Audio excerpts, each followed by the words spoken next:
Tarde a todos. Desde já quero agradecer a vossa presença, tanto aos que estão aqui presentes como aos que estão online, neste seminário da Born Circular, do nosso evento Circular Summit organizado pela Rise Up. Este seminário consiste na discussão sobre casos de empresas que iniciaram a sua atividade com base na economia circular e tem certos departamentos da inovação ou produtos relacionados com a economia circular. Vou-vos agora passar um pequeno vídeo da apresentação.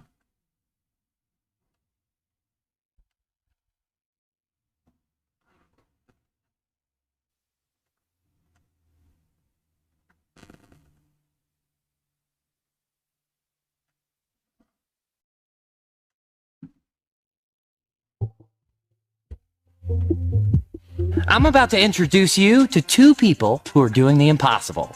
They're turning this into this. Say hello to Adrian and Marte. Hi, I'm Adrian. I'm Marte. And we make vegan leathers. It all started because these two realized there's a problem. The fashion industry is the second largest polluter in the world, and leather is a staple in the fashion industry. Much of the world's leather comes from a cow, and that cow has to drink a lot of water, up to 1,800 gallons.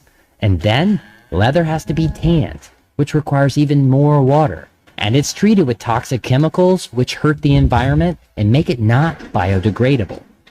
This contributes to the 100 million tons of waste that the fashion industry creates.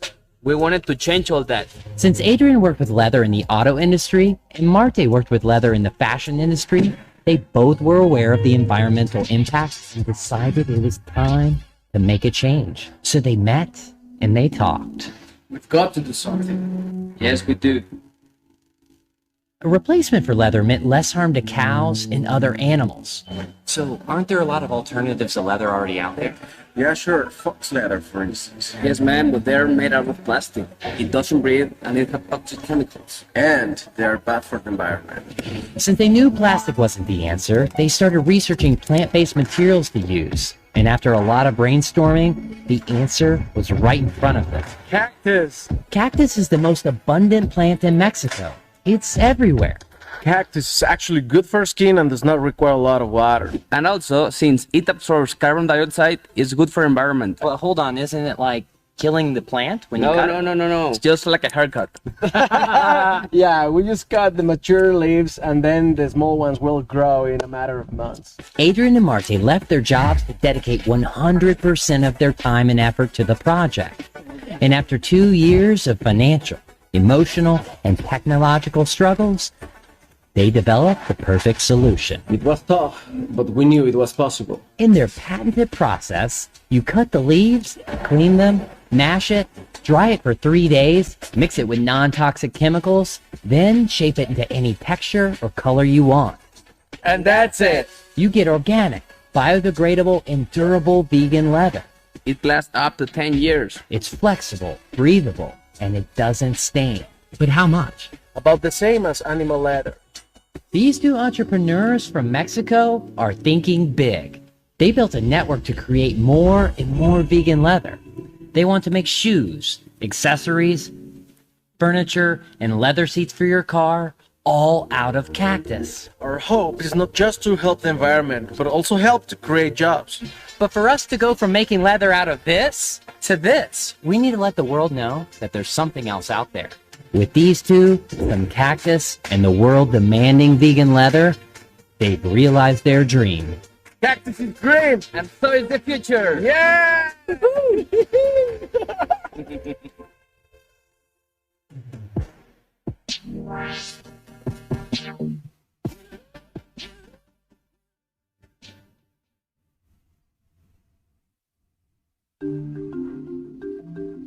E-Core is a new sustainable material technology developed in collaboration with the U.S. Department of Agriculture, made from water, fiber, heat, and pressure.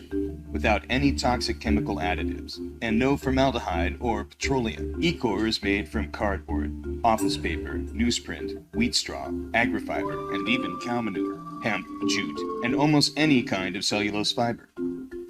Grind up the fiber and mix it with water like a stew. Throw different fibers in the stew, and the stew is great. Wet fibers naturally love to stick together to form a natural cellulose bond.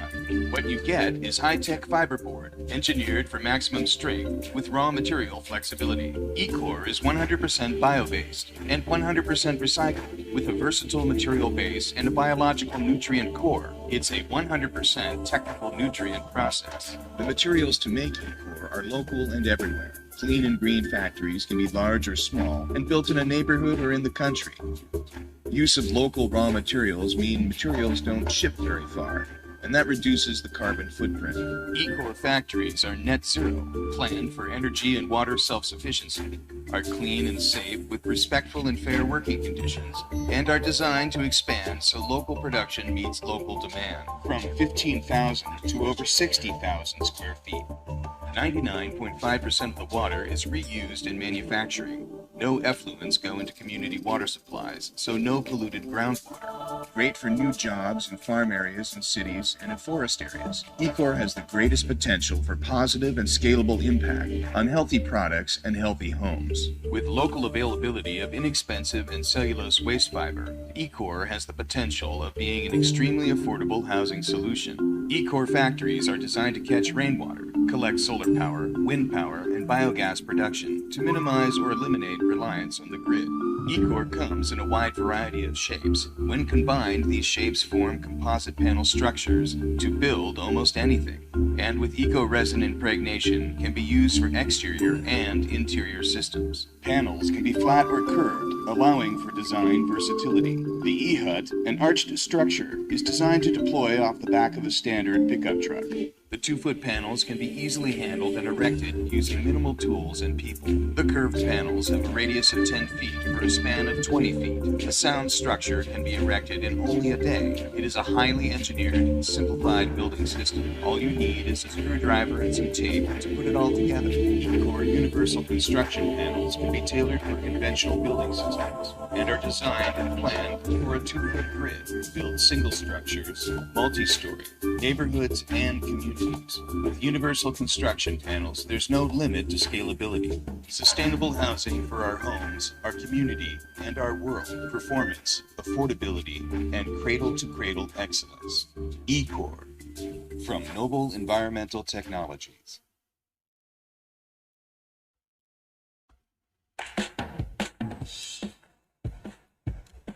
Carpet only get 3% recycling rate these days in Europe. A little over 10% in some states in the US, but that's really where we are today, and it's not enough. What we try to do is design it from the start in a way that it can come back in the same product. Once the consumer has finished using them, they can be taken apart and then put in the respective loops and processed and close the loop again and again. We are looking at mattresses, carpets, furniture that is today made out of particle board, MDF, or similar materials. Typically, glues are made to make 2 different layers bond for as long as possible, the strongest possible. And after use, you can never separate the 2. It's a very sad story, and it all ends up in landfill or burned. It took a bit of material science and smart thinking of my colleagues really to design a glue that could decouple after use very easily with a frequency signal. The mattress has a lot of material in it, so the residual value is pretty big if it's designed well. And of course, for the manufacturers, it makes sense to know when I change my mattress or my carpet, because then I'm in the market for a new product. And if you have mattresses for a hotel chain, and why not have a maintenance contract for those hotels to make sure that you have a constant quality. With our adhesive, you can change different layers at different moments in time, because it's not always glued together for eternity. There's a lot of innovations out there that has not yet taken mainstream. And what is really important is to make sure that those innovations that can save us are taken and scaled up. This is, to me, the only way for us to fight climate change and to fight pollution, to fight waste.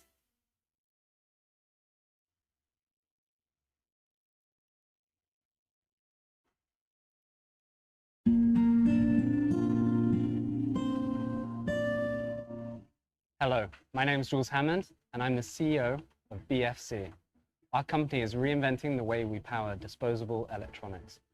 Our company is situated here in the heart of the Alps and has emerged from decades of pioneering research. We're currently being incubated by Lynxium in Grenoble. At BFC, we have developed a disruptive technology that allows the use of natural fuels and catalysts to generate energy. We have developed a portfolio of products and protected the core technologies with a family of patents. There is a growing trend towards wearable and point-of-care sensors. One example is digital pregnancy or ovulation tests. However, these are typically powered by coin or button cell batteries. The scary thing is, for all miniature battery chemistries, an average of 97% end up in landfill. Now, just imagine how much better our world would be if we could avoid that. Here at BFC, we have a strong commitment to sustainability with the aim of replacing toxic batteries with our bioenzymatic fuel cells. Our solution is paper-based, ultra-thin biofuel cells that use enzymes to convert sugars and oxygen from the air into electricity. The device is constructed by combining multiple layers of sustainable materials, such as carbon and cellulose papers. Because our device is just made from paper-based materials, we can make ultra-thin and flexible devices, particularly attractive for wearable sensors. For activation, we just use a tiny drop of liquid. This can be blood, urine, sweat, saliva, and voila, we have energy. In just a few seconds, we can produce several milliwatts per square centimeter, enough energy to power sensors and wireless transmitters. We are currently in discussion with leading companies producing disposable medical devices. If we just consider the leading manufacturer of wearable glucose monitors, we should be aiming to replace more than 100 million coin cell batteries per year. We would aim to meet this production quantity within 5 years, making a turnover of around 25 million euros from a single client. Due to the simple nature of paper construction and production steps, we can produce around 4,000 biofuel cells per square meter, all within our laboratory. We are now optimizing final device materials and negotiating with potential suppliers to bring costs down. Right now, we are looking for investment to scale up and semi-automate our production in order to meet client needs. Together, help us power the future with nature.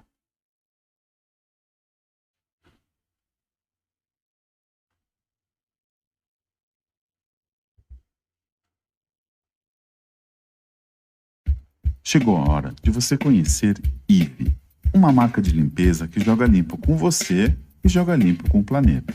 Eve é terra, chão em Tupi-Guarani, nome que inspira uma crença indígena de uma terra sem males.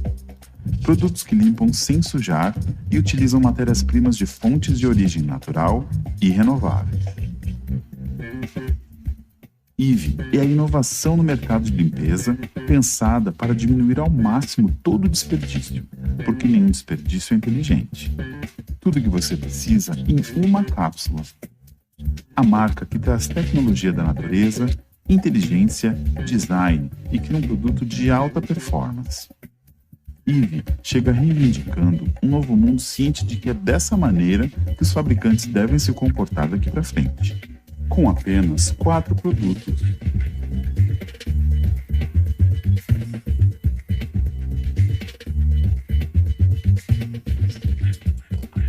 Nada de petroquímicos e o mínimo de água na formulação. Eve não leva água para passear.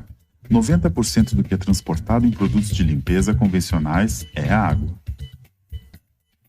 Eve limpa muito e não prejudica ninguém. Nossas fórmulas foram inspiradas na natureza, o melhor laboratório que existe. Fragrâncias naturais exclusivas. Veja como é fácil usar Eve. A partir de agora, é assim que você prepara seus produtos de limpeza. Encha de água o seu borrifador até a marcação. Encaixe a cápsula. Pressione a tampa para baixo. Rosqueie e pronto. Você verá o concentrado de Eve se misturando à água. Prefere o balde? Tudo bem. Misture o conteúdo das cápsulas com até 2 litros de água para limpeza de áreas maiores. Com o lava-roupas Eve é ainda mais fácil. Basta perfurar ou remover o lacre da cápsula. Veja como é fácil assinar Eve pelo nosso site e receba nossos produtos em sua casa. Você pode escolher entre 3 kits de assinatura, de acordo com a rotina e tamanho da sua família.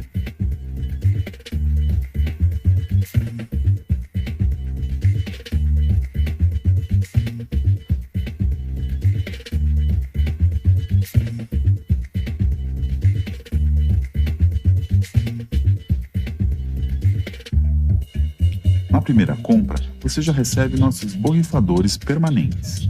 E você também pode comprar avulsos pelo site com a mesma comodidade. Eve é mais que um lançamento. Eve é um movimento.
Ora bem, uma boa tarde a todos.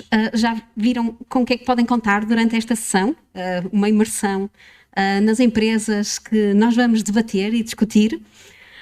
Dou as boas-vindas a todos, aos que estão aqui em casa, aos que estão a assistir remotamente, aos nossos especialistas convidados. Agradecemos muito a vossa presença e a vossa participação. Nós estamos a transmitir a partir do SMAI, do auditório do SMAI. E este evento, como já foi apresentado, ele integra-se na Green Week, Union European Green Week. É organizado pela Rise Up, que é a junior empresa do SMAI, e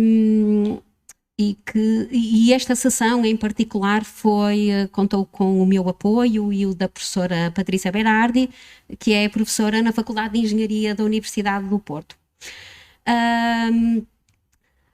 Temos connosco um painel de especialistas em economia circular e contamos ainda com a colaboração destas 6 empresas que acederam em envolver-se no evento e a responder a algumas questões que nós colocamos e que desafiamos um pouco provocatoriamente e que serão apresentadas seguidamente. Pensamos num evento dinâmico em que vamos apresentando as questões e vamos ouvindo as respostas da empresa e debatendo aqui no nosso painel. Os alunos fizeram a intermediação com as empresas selecionadas e fizeram a gravação das entrevistas em vídeo, num ou noutro caso as próprias empresas enviaram os seus vídeos, e agradecemos a todos então o esforço e a dedicação. O nosso painel de especialistas conta comigo, eu sou professora do SMAI, tenho uma formação base em economia, fiz um mestrado em gestão ambiental, trabalhei muito tempo em consultoria empresarial e depois fiz doutoramento em energia, em sistemas sustentáveis de energia. E atualmente sou, além de professora na casa, a coordenadora da licenciatura em energias renováveis e da pós-graduação também em energias renováveis e eficiência energética, que funcionam aqui na casa. A professora Patrícia Berardi, também organizadora, ela possui um pós-doutoramento pela Faculdade de Engenharia da Universidade do Porto, é doutora em gestão pela Escola de Administração de Empresas de São Paulo e pela Fundação Getúlio Vargas no Brasil. Tem mestrado em gestão pela mesma instituição e desde 2007 ela atua como consultora na área da sustentabilidade, da gestão socioambiental e da gestão de resíduos. Ela é investigadora internacional na Universidade do Porto, professora convidada na Unidade Curricular da Economia Circular. Coordena ainda e é professora no curso da Fundação Getúlio Vargas, na Pontífica Universidade Católica do Rio de Janeiro e também em outras escolas superiores no Brasil. Contamos com a presença remota da engenheira Cristina Câmara, que é coordenadora de ambiente da APE, da Associação Portuguesa de Empresas de Distribuição. A engenheira Cristina tem desenvolvido um extenso trabalho nas áreas de ambiente, economia circular e sustentabilidade.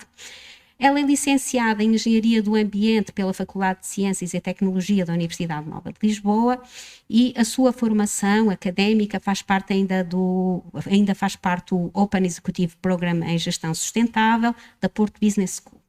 Presencialmente contamos com o engenheiro Carlos Oliveira, ele é licenciado em Engenharia Civil pelo Instituto Superior de Engenharia de Lisboa, em Gestão de Empresas pelo Instituto Superior de Estudos Financeiros e Fiscais e mestre em Planeamento e Construção Sustentável pela Universidade de Luzia de Lisboa. É ainda doutorando do curso de doutoramento em Arquitetura da Universidade de Luzia de Lisboa. Desde 2007, o engenheiro Carlos Oliveira desenvolve atividade de investigador do CITAD, o Centro de Investigação em Território, Arquitetura e Design, e desde 2015 no Centro para o Desenvolvimento Rápido e Sustentável do Produto, do Instituto Politécnico de Leiria. Ele tem cerca de 3 décadas de experiência profissional, maioritariamente em empresas industriais do setor da construção, e é atualmente CEO da Factor for Sustainability, que é uma empresa que desenvolve serviços na área da consultoria. Do meu lado, e por ordem alfabética, a engenheira Luísa Magalhães, ela é licenciada em Engenharia do Ambiente pela Escola Superior de Biotecnologia da Universidade Católica Portuguesa. Ela licenciou-se no ano 2002. Ela tem o grau de mestre em Diagnóstico Ambiental pela Universidade de Cranfield, no Reino Unido, com uma dissertação de tese em tratamento biológico para os efluentes gerados numa empresa produtora de vinho do Porto. Integrou os quadros da empresa Sociedade Portuguesa de Inovação em 2002, onde exerceu funções de consultoria em projetos nacionais e internacionais, nomeadamente na área da inovação, e-learning, empreendedorismo, agricultura e ambiente, e em março de 2004 foi nomeada assessora do gabinete do vereador responsável pelo Pluro de Higiene Urbana e Resíduos Sólidos da Câmara Municipal de Lisboa. Em 2005 iniciou a colaboração com a Lisboa Inova, e em setembro de 2016 iniciou funções como diretora executiva da Smart Waste Portugal Business Development Network. Contamos ainda com a participação do engenheiro Pedro Fernandes, ele é Business Developer na unidade de Climate Change da APSER, desde 2006, ainda integra diversos comitês técnicos, nomeadamente no Comitê Português da Gestão Ambiental, das Indústrias da Moda, do Comitê Técnico para a ISO 20400, Compras Sustentáveis, o Subcomitê Técnico para a Economia Circular, o Subcomitê Técnico das Finanças Sustentáveis, o Comitê para a Gestão de Ativos, Cidades Sustentáveis e Gases com Efeito de Estufa. É auditor, coordenador e formador na APSER, nas normas ISO 9001, 14001, 45001, ecodesign, economia circular, sustentabilidade, etc. Ele é licenciado em Engenharia do Ambiente também pela Escola Superior de Biotecnologia da Universidade Católica e qualificado como técnico superior de higiene e segurança no trabalho. Muito obrigada a todos. Eu passaria agora a palavra à professora Patrícia Berardi, que vai explicar porque é que nós selecionamos estas empresas e qual é o enquadramento que nós pretendemos para este nosso debate.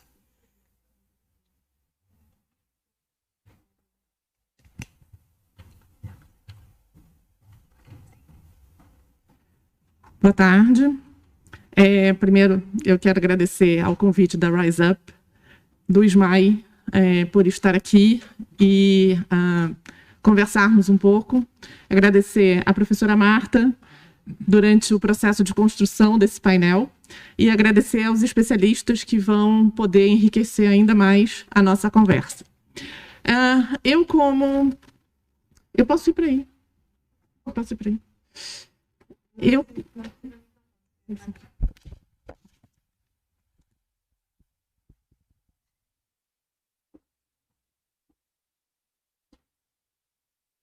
Então, eu como investigadora e amante apaixonada pelo tema da economia circular,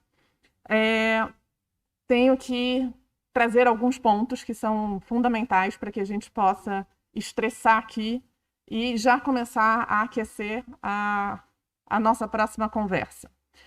Certamente, vocês que estão a acompanhar essa temática, já estão desde ontem a acompanhar o evento, sabem que quando falamos de economia circular, falamos necessariamente de um processo que envolve desde o início a regeneração e a restauração.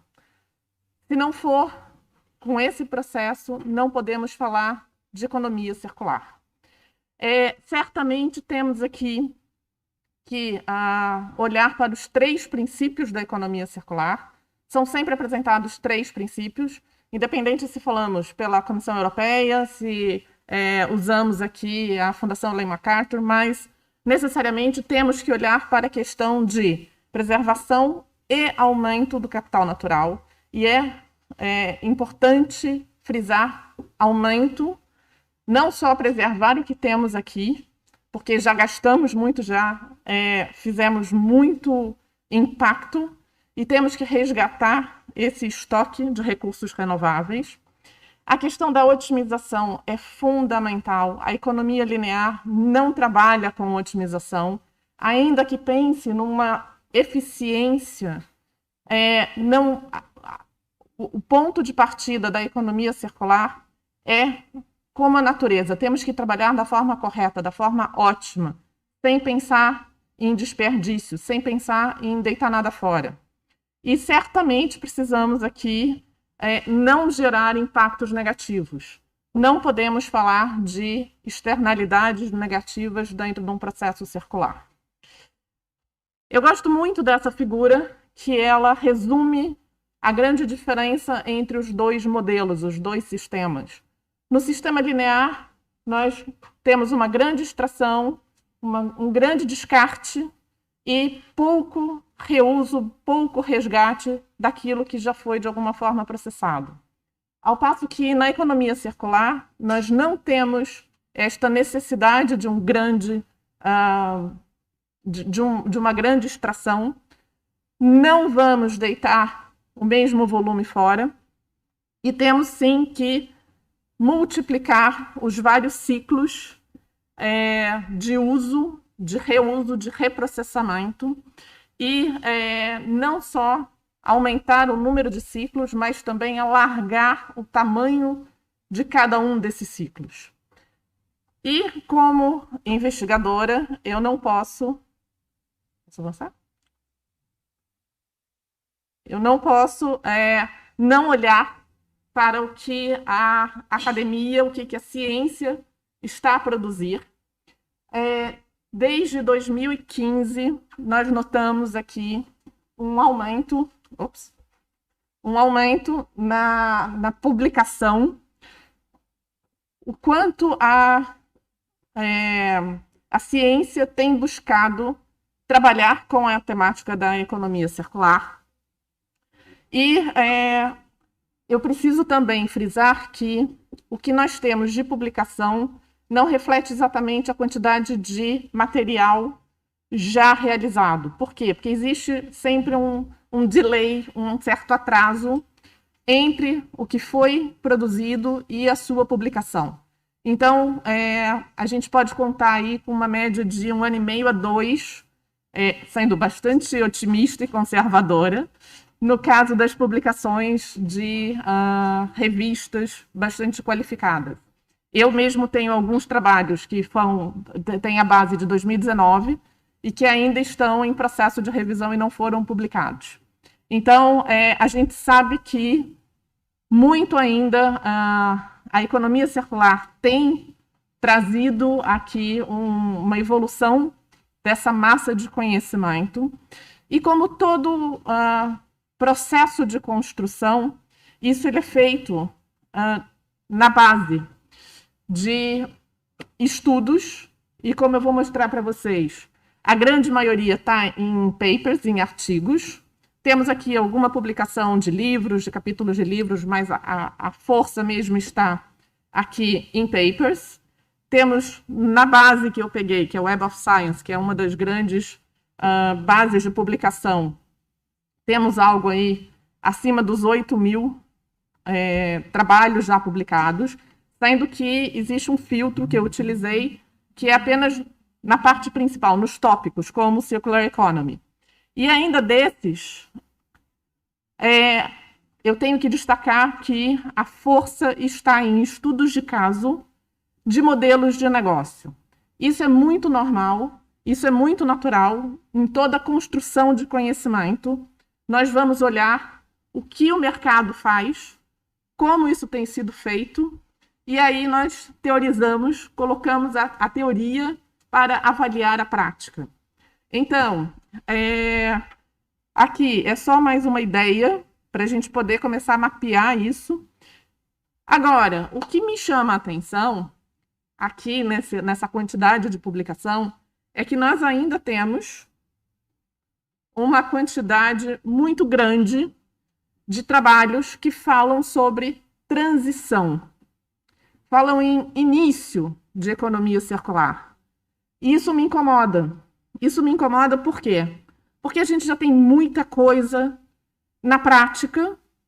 Nós já temos grandes exemplos de empresas, de projetos que já estão a avançar bastante, já estão em outros níveis, em outras etapas, outros estágios, mas as publicações ainda falam muito na questão inicial. Então, já fica uma dica para quem quiser aí publicar em economia circular. Comecem a olhar a fase seguinte, não a fase inicial. Olhem os próximos passos, as próximas etapas, e já os segundos e terceiros e quartos ciclos. E foi daí, dentro das nossas conversas, minha com a professora Marta, que nós tivemos a ideia de trazer casos que não passam por essa transição do linear para o circular, mas que já nascem de uma forma dentro dessa premissa da circularidade. Então, os casos que nós já apresentamos para vocês, senhores, travou aqui. Agora não avança. Pronto, obrigada. Então, não sei se todos conseguiram, alguns estavam com o áudio não muito alto, mas a ideia foi que nesses cases que nós trouxemos, todos eles, de alguma forma, traziam essas informações de design, tecnologia, inovação, matérias-primas renováveis, menos impacto, menos geração de resíduos. E ontem, eu espero que todos tenham aproveitado o painel da engenheira Luísa Magalhães, que falou sobre os resíduos e a importância de tratarmos corretamente os resíduos e o quão difícil ainda é a gente chegar nas metas estabelecidas. E a ideia da economia circular é exatamente não gerar resíduos. Por que a gente vai ter que cuidar de um problema lá na frente? Se, na essência, a gente precisa não gerar esse problema. E é exatamente pelo design, pela inovação, pela tecnologia que a gente vai chegar lá. E o que essas empresas fizeram mostra exatamente o caminho que foi percorrido. Então, de alguma forma, todos esses elementos estão nesses casos que nós já apresentamos. Agora, é importante, e eu faço questão de, em toda a minha apresentação, frisar que a reciclagem não é a solução. Por mais que ela seja um dos níveis previstos dentro da economia circular, a reciclagem não é o processo a ser perseguido, não deve ser a solução idealizada quando falamos de todo um sistema da circularidade. E aí, esses dados que eu trago aqui são informações que eu tirei de dentro do Green Deal, que vocês conseguem chegar lá, mas vocês precisam olhar as notas de rodapé para conseguir construir essa informação que eu trago para vocês. O que significa isso? Significa que temos que olhar para as outras alternativas, o reuso e a forma de reprocessar antes de chegar numa reciclagem. Por quê? Porque por mais que a gente invista, que a gente tente valorizar aquilo que já foi descartado, ainda assim são muitos esforços que não são totalmente funcionais, não chegam aonde a gente gostaria. Por quê? Dos 33% daquilo que vai para um aterro inicialmente, depois de todo o processo de tentativa de uma valorização, ainda assim não conseguimos recuperar. E, no total, quase 60% vai parar em aterro. A ideia aqui é que a gente veja, tanto em termos de média da União Europeia, quanto em termos de Portugal, quanto que a gente consegue reabsorver da reciclagem. Infelizmente, em termos de média europeia, só 12% do que sai da reciclagem volta para um processo de reprocessamento, volta para uma produção. Enquanto que em Portugal, esse nível vai para 2%. O que significa que estamos muito longe de conseguir pensar que a reciclagem pode ajudar no processo de recuperação desses materiais.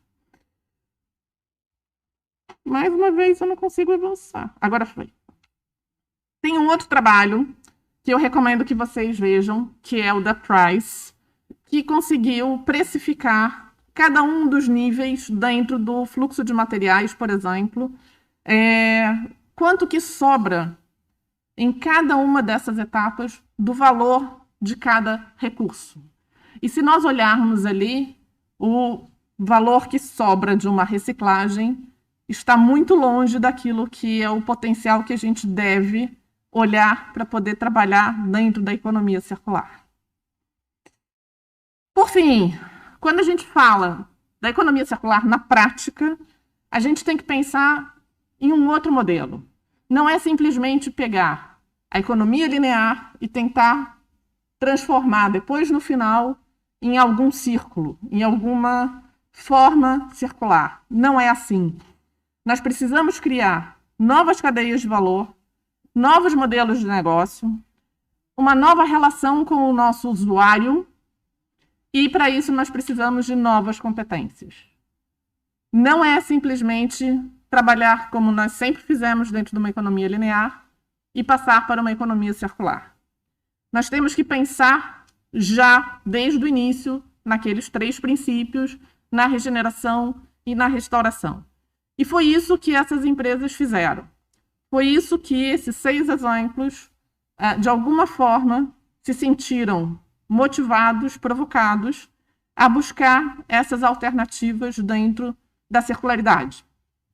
Então, a partir de agora, com base nas entrevistas e nos vídeos que foram encaminhados para essas empresas, foram feitas 4 provocações, 4 questões, e cada uma delas trouxe o seu percurso, ou a sua percepção de como é a economia circular e como isso faz sentido dentro do modelo de negócio de cada uma delas.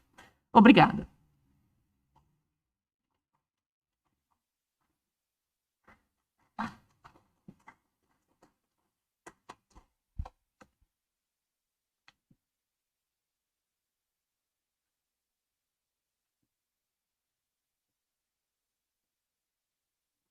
Ora bem, então agora vamos passar às questões que nós colocamos às nossas empresas. O que é que elas disseram acerca de... Eles vão passar.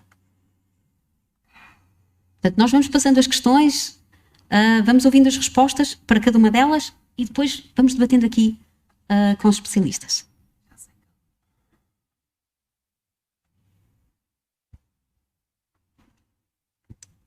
My name is Adrian. I am the co-founder of the Certo, a company established in 2000.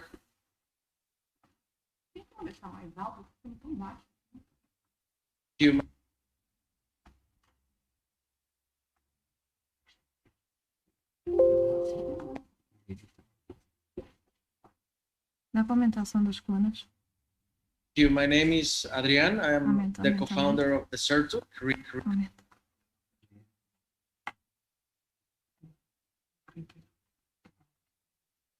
Tá, aumentar o som das colunas.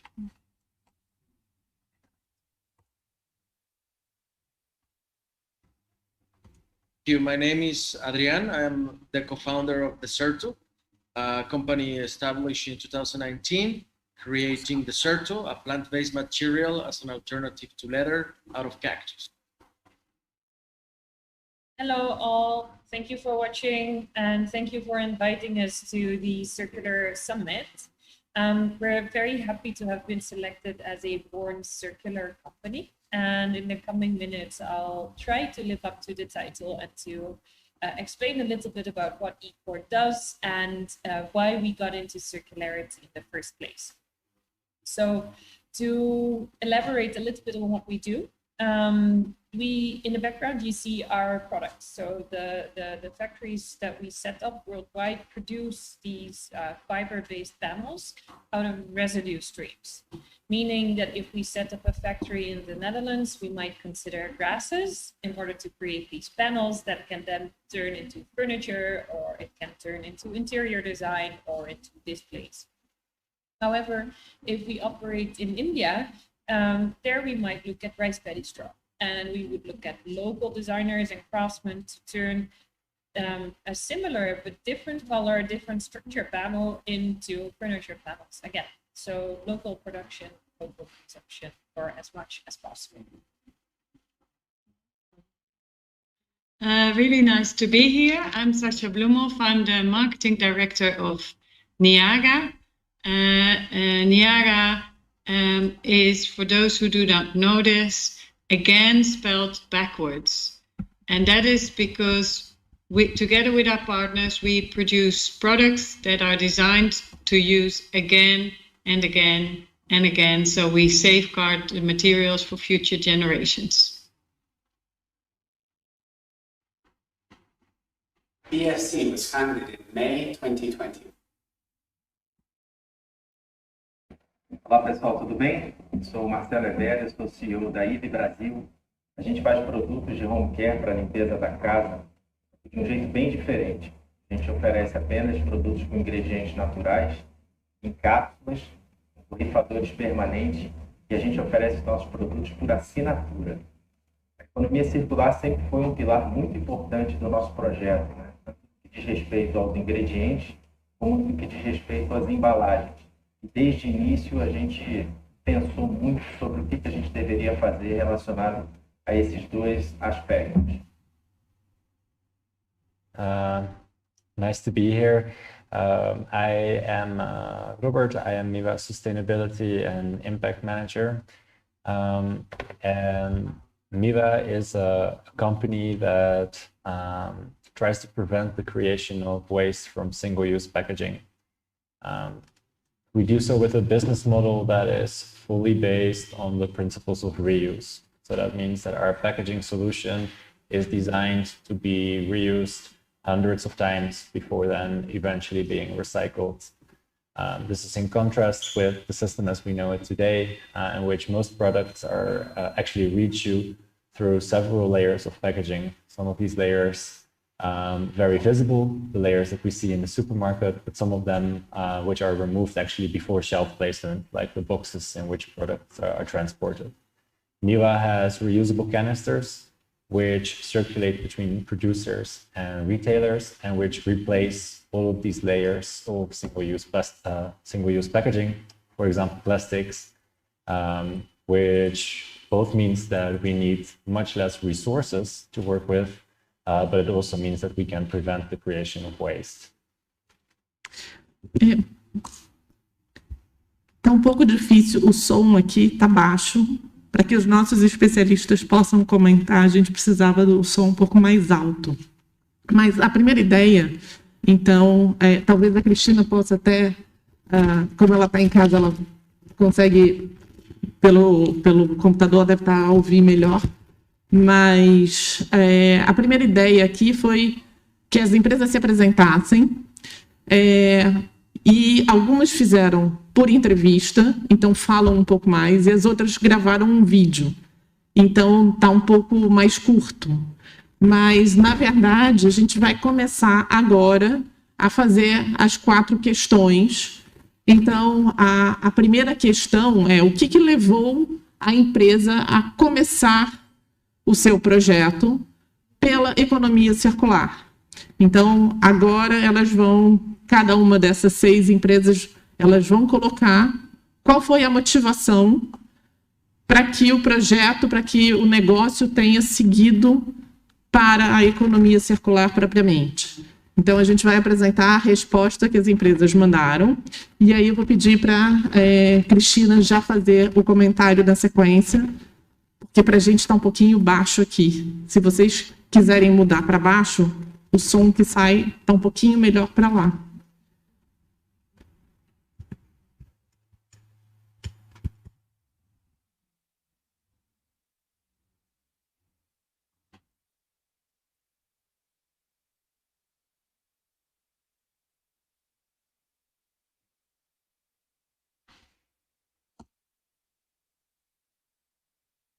Well, our commercial launch was in October 2019.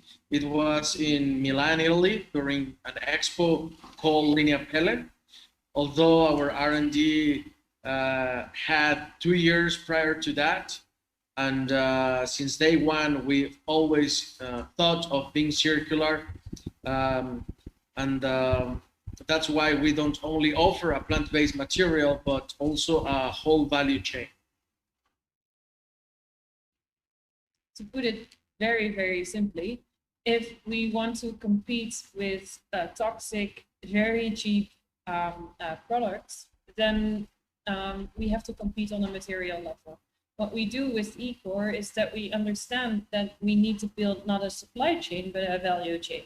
And then the business case for establishing such a value chain is much better if we involve all the stakeholders. So if we talk to our suppliers of the feedstock, and we understand that they need a specific price in order to meet their living standards, but also for the way that we produce, and then also the way that we consume, we understand that a very different relation is needed as opposed to the traditional way of panel making, in which it is get your resources as cheap as possible, turn it into a panel, and then sell at your highest volume or highest price. So the way that we operate is completely different. Then you might say, oh, but that means that your price might be higher. And we would oppose by saying, yes, but by getting those panels back, we can use those fibers again. So we can use the same fibers, and by treating them in a sustainable way, we may again turn it into a panel, thereby saving on the procurement costs that anyone that is involved with cheap and toxic panels may have to deal with. Niaga was started by its founder, Chris Reutlingsberger, and he started with frustration. What he saw is that we were making society more and more complex. So for example, water we used to put water in a glass container, and glass is perfectly useful to store water, and you do not need to add any toxins or other materials. And then the next step was to make it cheaper to wrap water in paper. But paper cannot hold water, so we needed to add foil and plastic, etc. And then you get materials that can never be recycled anymore, and all this packaging is going to waste. And we're doing this as a society that we're making products cheaper and cheaper, but we have lost sight on the waste we are creating, and this is something that really needs to change, and that's how Niaga started. And the problem we want to tackle is that the waste problem, the problem of the scarce resources that we're using up, and the problem of the indoor air quality that is getting polluted with all the VOCs and flame retardants, etc., that are used in products.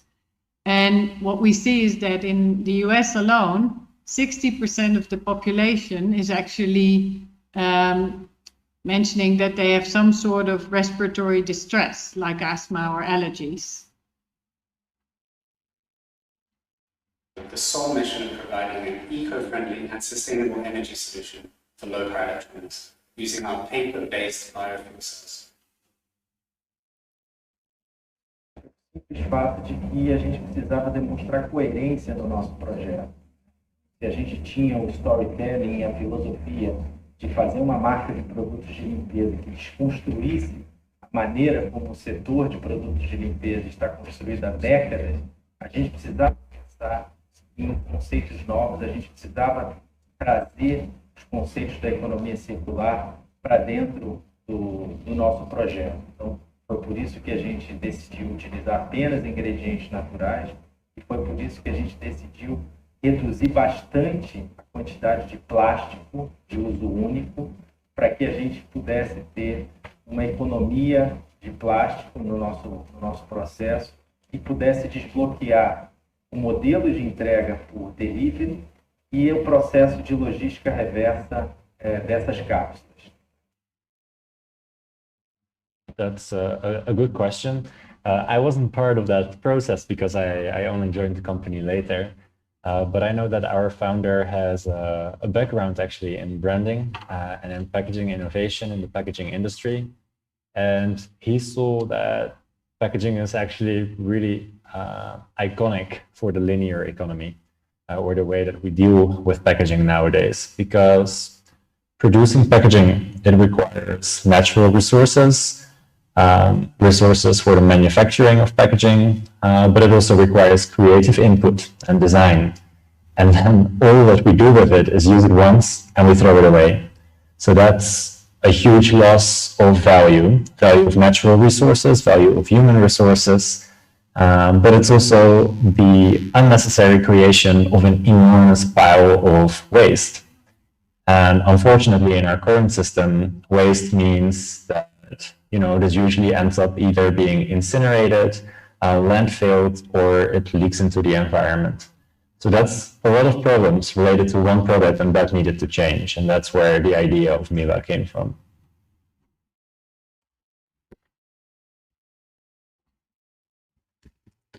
Ótimo. Então, agora conseguimos escutar melhor. Mas, Cristina, eu queria que você fizesse os primeiros comentários com relação ao ponto de partida do que foi colocado aqui por essas 6 empresas. Qual é a sua impressão? O que te parece? Se o que eles apontam é alguma coisa que você perceba como sendo uma realidade também aqui para Portugal? A gente gostaria de escutar um pouquinho os seus comentários.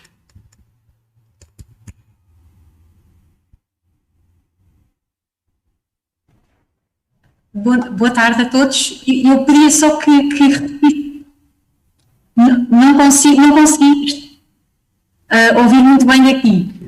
Se fosse possível repetir. Sim. Me escuta? Era possível repetir a questão? Não consegui ouvir. Sim, claro. Você me escuta agora? Está muito mal o som. Agradeço imenso.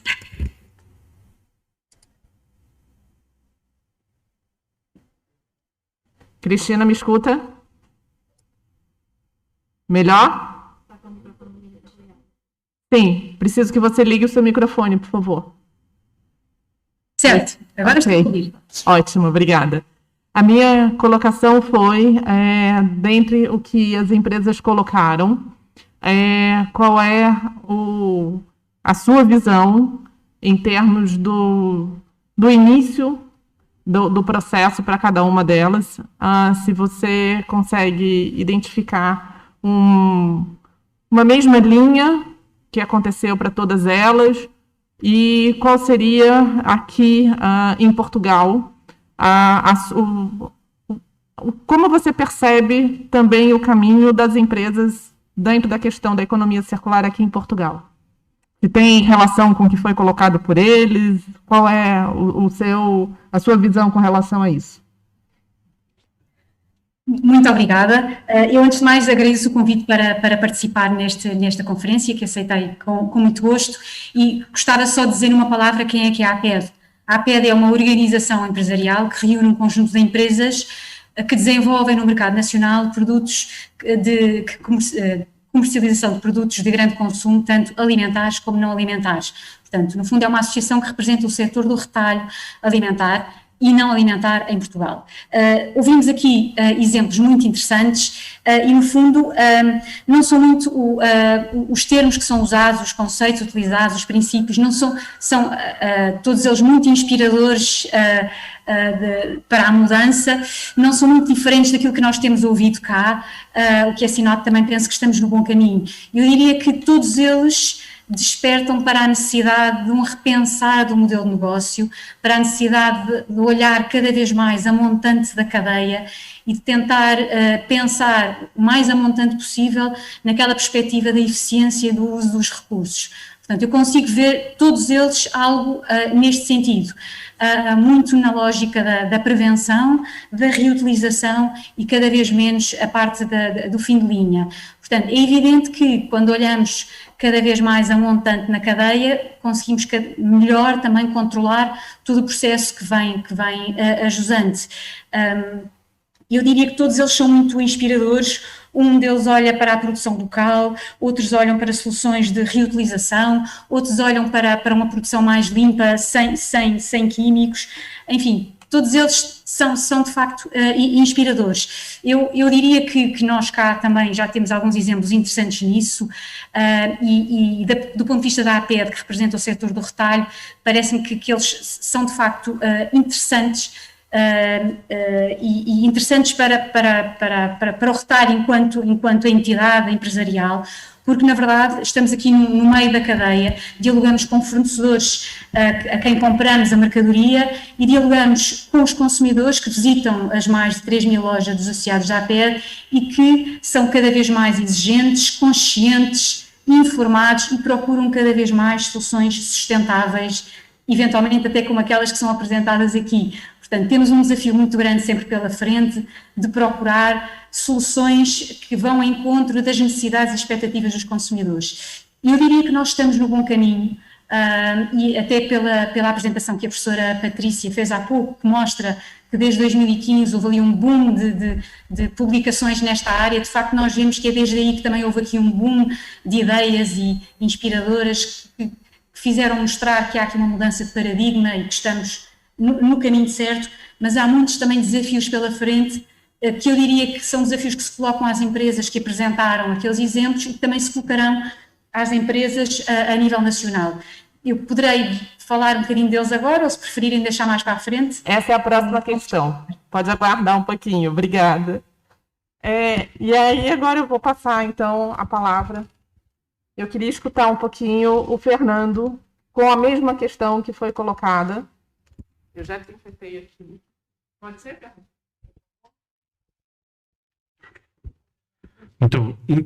Antes de mais, muito obrigado pelo convite. Não sei se me estão a ver bem. Então, Pronto, antes de mais, obrigado pelo convite que foi dirigido à APSER e a mim em particular, e é um gosto estar a falar de uma área que me diz muito. No que diz respeito às empresas, eu até falo do que senti nas duas últimas semanas em que estive a auditar empresas, e uma das restrições que delas sentiram foi a questão das matérias-primas. E neste momento há um problema muito complicado de escassez de matéria-prima. Ora, não é nem é tarde nem cedo para falar do que é precisamente aliás, se calhar é tarde, já se devia ter falado isso há mais tempo, mas realmente é um dos problemas da economia circular é a escassez dos recursos. Portanto, se nós conseguirmos implementar uma economia com base na circularidade, esta escassez dos recursos fica minimizada, não estando dependente de recursos que existem cada vez menos ou estão cada vez menos disponíveis na natureza. No seguimento também do que foi falado, há muitos R's. Nós aprendemos os 3 R's, os 5, há 7, já havia até 10 R's. Mas há um R que vem vem no início, que é o recusar. Eu posso optar por recusar uma opção de negócio e posso ir em direção a outro negócio. E isso é uma opção que se tem que fazer antes de começar a pensar como é que eu vou alterar isto ou aquilo, porque a opção pode ser mudar completamente. Para aqueles negócios em que não é possível fazer uma mudança a 100%, ou por requisitos do cliente, ou por requisitos do setor de atividade, nomeadamente, por exemplo, o setor alimentar põe alguns entraves à utilização de materiais reciclados nos seus produtos por causa da migração para os alimentos, é um exemplo, mas então essas empresas podem trabalhar na eficácia, que falou a professora Patrícia, porque se nós virmos bem, o ideal, seja para o responsável da qualidade, do ambiente ou a administração, é converter 100% da matéria-prima em 100% do produto. É a eficácia. Para a qualidade, ótimo, porque não tem produtos não conformes, sai tudo direitinho, pronto para vender. O responsável da ambiente fica todo contente porque não há resíduos, e a administração poupa dinheiro porque não tem que comprar mais matérias-primas do que aquelas que são necessárias. Portanto, estamos a falar de uma questão de otimizar os processos. Muitas vezes pode passar por externalizar certos processos para empresas que estão mais otimizadas e focadas numa determinada atividade. E também não quero alargar muito porque ainda há outras pessoas, mas o que eu sinto neste momento em Portugal é essa necessidade de algumas empresas que não têm como mudar o seu negócio, saber como é que aplicam a circularidade. E o que eu acho é aí tem de ir pela questão da eficácia. Há muitas empresas também, quando têm alguns recursos para fazer a investigação e desenvolvimento, já estão a desenvolver novos produtos recorrendo a materiais reciclados, a novas substâncias menos nocivas. A regulamentação também já tem apoiado nisso, nomeadamente a regulamentação relativamente à restrição de alguns produtos químicos perigosos, a questão por exemplo, nós temos a certificação do FAIR, o fim de estatuto de resíduo, ou seja, converter um resíduo numa matéria-prima, a questão de algumas certificações que já implicam uma determinada percentagem de reciclado no produto. Isso são tudo, ou seja, estamos a falar da questão de novos negócios, a eficácia do processo e até uma alteração na regulamentação.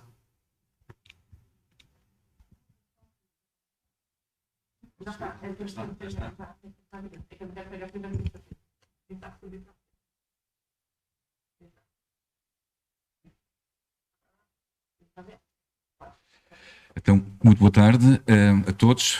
Também agradecer, obviamente, o honroso convite. E o primeiro pensamento que me ocorreu quando eu recebi o convite foi em relação ao título desta sessão, do Born Circular.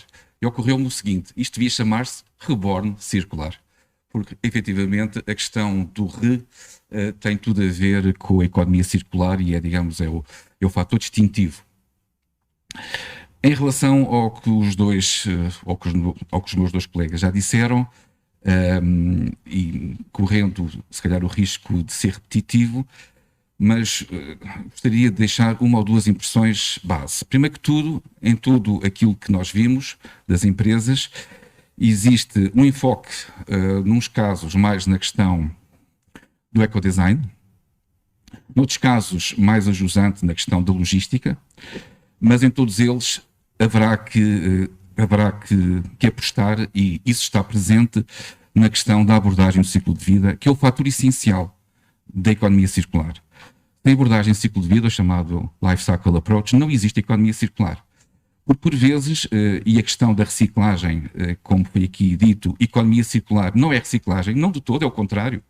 É o design out waste, portanto, é precisamente não ter materiais para reciclar. Isto, haver reciclagem é uma economia linear mitigada, para não chamar outra coisa, e nesse contexto, o Life Cycle Approach e depois o Life Cycle Assessment é essencial para obter o ecodesign, que é a chave, digamos, de um produto mais sustentável e eventualmente mais circular. A questão, falou-se da questão aqui de Portugal e da questão da distribuição, etc. A distribuição tem papel importantíssimo, obviamente. A maior parte do lixo que é gerado em minha casa provém dos supermercados. Portanto, a questão do lixo, dos resíduos, melhor dizendo, dos resíduos, portanto, plásticos. E temos aqui um exemplo, não é? Portanto, temos aqui um exemplo em que depois de eu beber esta pequena quantidade de água, temos uma embalagem que vai durar 500 anos. E é precisamente isto que não pode acontecer. Nada obsta a que, ao dia de hoje, em Portugal, esta embalagem de água não seja feita de um bio-based material. Portanto, uma embalagem de um plástico, portanto, de um biopolímero. Nada obsta a que isso aconteça. O que nos leva a pensar que, em termos no mercado português, o que é que se passa para que tantos obstáculos existam e que realmente as mudanças não cheguem mais rápidas, seja neste aspecto de distribuição, seja na construção, seja em qualquer um deles, para mais estando integrado, digamos, num conjunto de países que é de ponta, chamemos-lhe assim. Portanto, eu diria que em termos de economia circular, temos a questão do Life Cycle Approach, temos a questão, nos casos da biotecnologia e noutros casos da logística, da smart logistics. É importantíssimo que existam fenómenos de simbiose industrial em Portugal, coisa que não existe. Os ecoparques chamam-se ecoparques, não sei porquê, não tem nada a ver com simbiose. Mas isso é importantíssimo para fomentar toda a questão da economia circular. E dito isto, para já, penso que ficaria por aqui. Luiz, eu deixei você, não foi por acaso, por último, para fazer o comentário. Uma das empresas colocou a questão da complexidade com que os produtos hoje são colocados no mercado. Isso acabou de ser frisado aqui novamente pelo Carlos. Na sua área, que é basicamente a questão aí dos resíduos, como é que você vê Portugal a trabalhar esse princípio que tem a ver com o design, tem a ver com a mudança dos materiais que fazem os produtos, as embalagens? Como que você enxerga isso dentro da circularidade, por favor? Eu acho só que precisa...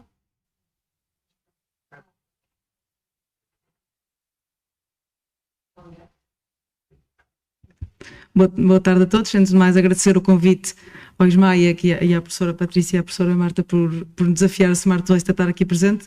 Só muito brevemente dizer que a Associação Smart Waste de Portugal é uma associação sem fins lucrativos que foi criada em 2015, ou seja, na altura em que o tema da economia circular começou a ser trabalhado mais institucionalmente, formalmente, quando começaram a aparecer novas estratégias. E nós trabalhamos muito, e para responder depois à questão, muito a cadeia de valor toda e a colaboração, porque eu acho que é por aí, e a ligação muito às universidades, que eu acho que é por aí que também começa o trabalho na economia circular. Eu acho que, e como já foi referido também antes, é sempre mais difícil de ser no final, porque já foi tudo praticamente dito, mas dizer que a parte da análise de ciclo de vida e do ecodesign é fundamental, é analisar o produto desde o início da cadeia até ao fim de vida. E é um trabalho que nós temos vindo a fazer no âmbito da associação, por exemplo, com a questão do Pacto Português para os Plásticos, em que temos envolvidos desde o setor da produção da matéria-prima, passando pelo retalho, passando pelos embaladores, pelos recicladores, pelos operadores de gestão de resíduos, e é só aí, trabalhando em conjunto, é que se pode chegar a uma conclusão e promover mais circularidade nos produtos. E, por isso, para tentar evitar os resíduos, tem que ser visto como um todo. Eu acho que só aí a questão do exemplo dos colchões e dos monstros, que eu acho que é um tema relevante e que é um problema em termos de municipal, acho que é um projeto interessantíssimo, porque normalmente a maior parte destes produtos vão parar a aterro, e aqui a ideia é tentar ver como é que pode ser no fundo desconstruído. O setor da construção é outro exemplo desses, e acho que é por aqui que deve trabalhar. Queria só acrescentar que a motivação, no fundo, que está por base destes projetos todos, também tem a ver muito com a necessidade da cadeia de valor, com a escassez dos resíduos e com também a oportunidade, porque o resíduo no fundo tem um custo e as empresas tentam ver isto como uma oportunidade, tentando evitá-los para que haja uma maior redução também dos próprios custos e mesmo por a redução também das externalidades. E estão todos patentes, no fundo, os 3 princípios da economia circular nestas motivações. Só mais para terminar, uma que eu acho que é muito importante focar, que o papel da indústria é fundamental nestes projetos que foram apresentados, tanto a indústria como a ligação com o setor científico. E eu acho que é por aí que tem que ser, e o caminho é por aí. Nós temos em Portugal uma forte indústria e acho que temos de tentar ser mais autossuficientes e tentar promover mais o empreendedorismo e promover estes projetos, que acho que é por aí que se começa. Obrigada.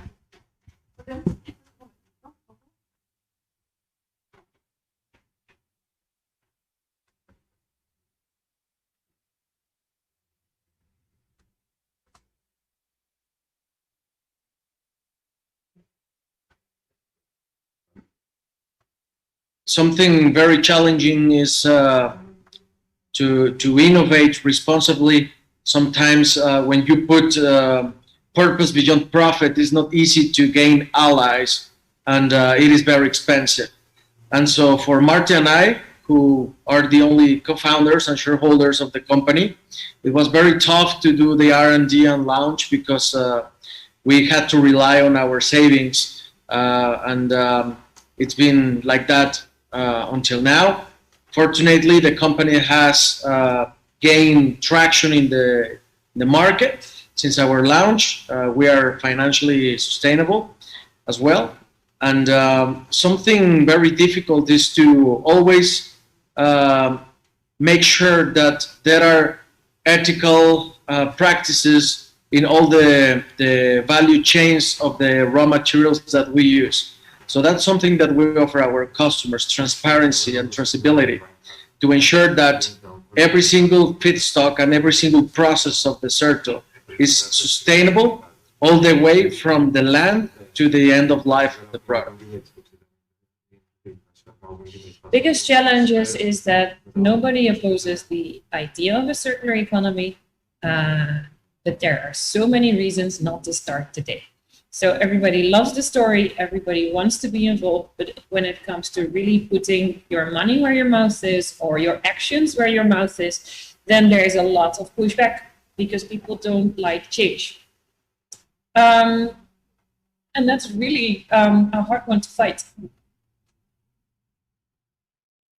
So what we did as Niaga is that we said we really need to move from a linear to a circular economy, and not just a recycling economy where waste is reused one more time or twice.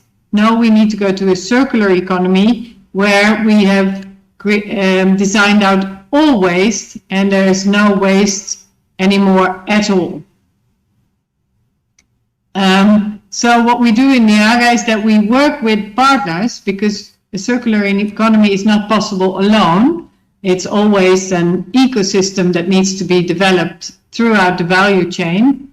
And together we design with the end in mind, and we already think about how can products be returned. And we also make sure that we work on transparency on all the materials used in the product, both for the consumers, so that they know what is in their product, as for the recyclers, so that they know how the product can actually be recycled. And the difficulty there is, because you wanted to know what challenges we faced, is that as soon as you want to design out waste altogether, you find out that we do not have a complete recycling infrastructure in the world. Most of the products just are put out there in the market and nobody knows how to ever return them for full reuse of all the materials. So we have one step, and that is our purpose, to design with the end in mind, but we also need to think of all the other steps in the life or use cycle of a product.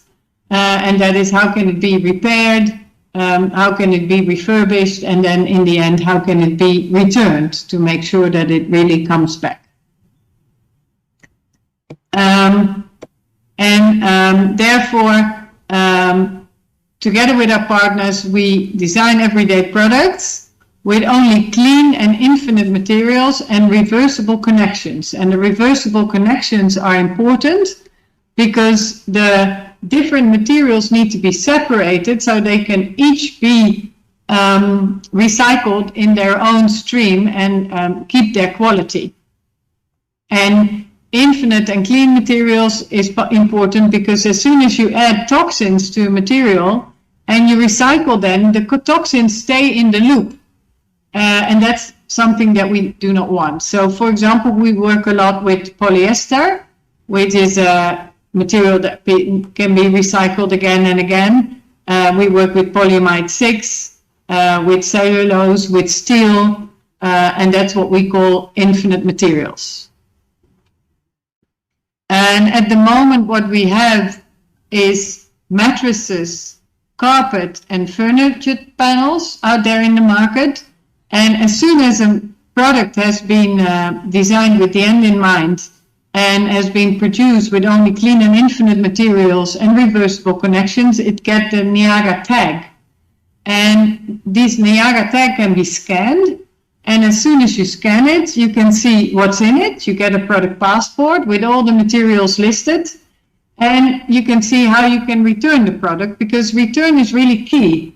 A product that is not returned cannot be recycled and is not circular. If we just put products out there in the market and we do not get them back, we're not working on a circular economy. We do a lot of greenwashing, and we're doing a lot of effort in vain. In Niagara, we are not only producing products together with the partners who bring these products to the market, but we're also working on what we call the circularity platform. So that is the whole infrastructure that makes it possible to see what materials are in it. So every product, if you scan it, you get to a landing page. On that landing page, you can click what's in it, or you can click how to return the product. You go to the product passport, or you go to a screen where you can actually organize the return of your product. Our major challenge has been and remains the industrialization of production of BFC technology whilst retaining our eco-credentials. É um projeto que ainda está com 3 anos de vida, então são desafios que a gente ainda enfrenta nos dias de hoje. A economia circular é algo que ainda é pouco praticado na nossa visão, no mundo, é muito menos praticado do que deveria ser. Então, a indústria, as cadeias de fornecimento, elas são lineares. Então, os desafios que a gente encontra são no sentido de encontrar escala suficiente para que a gente pratique a economia circular com mais facilidade. Então, ingredientes naturais são mais difíceis de encontrar comparativamente aos ingredientes petroquímicos. Soluções de embalagens circulares são mais difíceis de encontrar comparativamente com as soluções de embalagens lineares. Então, esses são os grandes desafios que a gente vem encontrando. One thing that all reusable packaging solutions will face is that you are competing against a very salient existing system, not only business-wise, but also philosophically or culturally. We've all gotten used sort of to the mentality of take, make, and dispose. We get the resources, we make something out of it, and then everything that we have to do with it as a consumer is open it and throw it away. And somehow we got used to this, and we created this belief that as long as we sort our waste at the end of the day and we recycle it, there is no problem whatsoever. But if you just look at the statistics, you see that actually most packaging material nowadays is still made of virgin material, new material. So recycling is actually not getting us out of the crisis that we're creating by producing all of this new packaging. So, you know, to sort of change that way of thinking, you need to get everyone on board. You need to get the producers on board, you need to get the sellers on board, but at the end of the day, you also have to get the end users or the consumers on board. So that's this huge I would say, cultural shift in mindset and mentality. And to create that requires a lot of cooperation. I would say that's definitely a big challenge that we've been facing.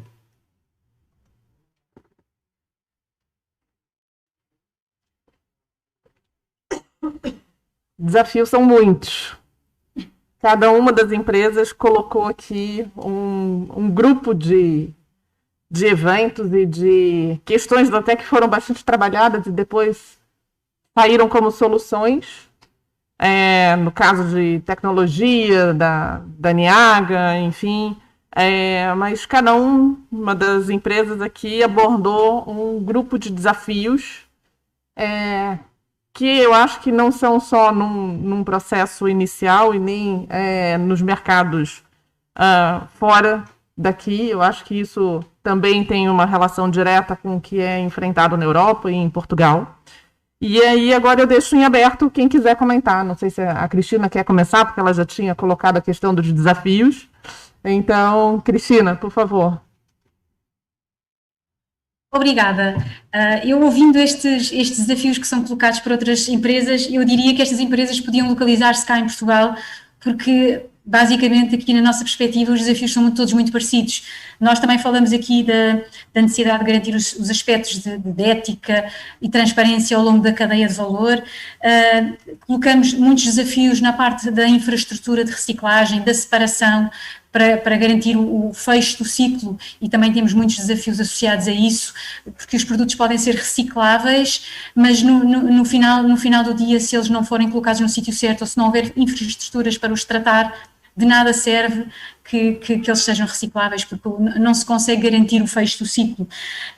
Também se falou que na abordagem integrada a toda a cadeia, nós não podemos estar mais de acordo com isso. Aqui parece-nos que faz sentido uma abordagem, uma visão global de colaborativa e de sinergias entre produtores, distribuidores e consumidores. No fundo, o consumidor é quem vai depois atuar no sentido de garantir o fecho do ciclo ou garantir a reutilização dos produtos, mas nós temos que lhe dar condições para isso, temos que garantir que os produtos que disponibilizamos têm as condições adequadas para que o consumidor depois exerça a sua a missão de cidadania ambiental, mas de facto aqui é um processo contínuo e há muitos desafios que se colocam, também foram falados aqui, como é o caso, por exemplo, do investimento, que faz ter alguma dificuldade em que dar o passo, como foi também falado, e vencer aquela inércia e arriscar, porque neste momento ainda temos que arriscar para tomar aqui algumas decisões, porque ou falta escala, ou temos problemas de investimento, ou temos problemas burocráticos de complexidade de informação,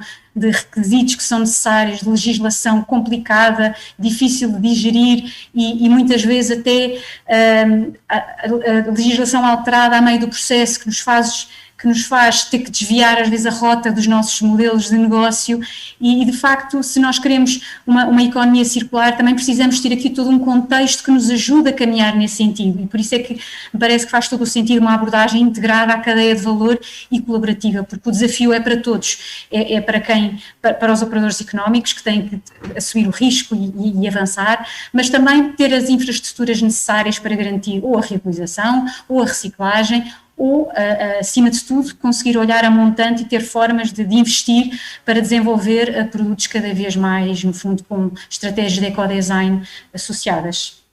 Obrigada.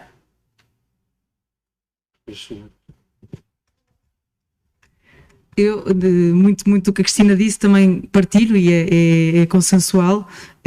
Reforçar aqui a questão da educação e da capacitação ao consumidor e também dentro das próprias empresas, que eu acho que é fundamental e é um desafio, muitas vezes também juntar mesmo dentro de uma empresa para as pessoas estarem envolvidas nos processos e nas inovações e alterações, que acho que é muito importante a parte da capacitação e educação.